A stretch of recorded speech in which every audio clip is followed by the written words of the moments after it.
राज्य सरकार को जनगणना का अधिकार नहीं। बिहार में जातीय जनगणना पर केंद्र सरकार ने सुप्रीम कोर्ट में दिया जवाब। गृह मंत्रालय की ओर से दायर किया गया हलफनामा। बिहार में जातीय जनगणना को लेकर सुप्रीम कोर्ट में चल रही सुनवाई के दौरान केंद्र सरकार ने सोमवार को हलफनामा दाखिल कर कहा कि जनगणना अधिनियम 1948 के मुताबिक केंद्र सरकार के पास जनगणना कराने का अधिकार है, राज्य सरकार के पास नहीं।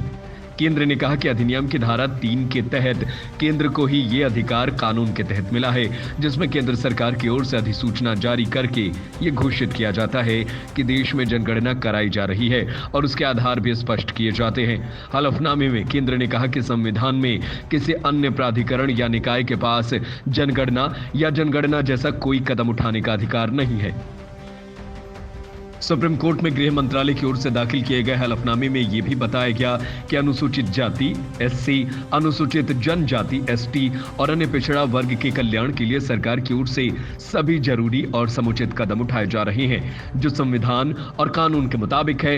हलफनामे के मुताबिक जनगणना एक विधायी प्रक्रिया है जो जनगणना अधिनियम साल 1948 के तहत है और केंद्रीय अनुसूची के 7वें शेड्यूल में 69वें क्रम के तहत इसके आयोजन का अधिकार केंद्र सरकार के पास है।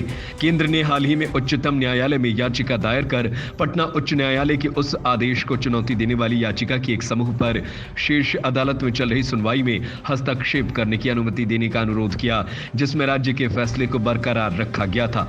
केंद्र का यह हलफनामा ऐसे समय में आया है जबकि बिहार के मुख्यमंत्री नीतीश कुमार ने कुछ दिन पहले ही कहा कि राज्य में जाति आधारित सर्वेक्षण का काम पूरा कर लिया गया है और अब डाटा संकलित किया जा रहा है। उन्होंने कहा कि इस डाटा को जल्द ही सार्वजनिक किया जाएगा। उन्होंने कहा कि जातीय आधारित सर्वेक्षण समाज के सभी तबकों के लिए लाभकारी होगा।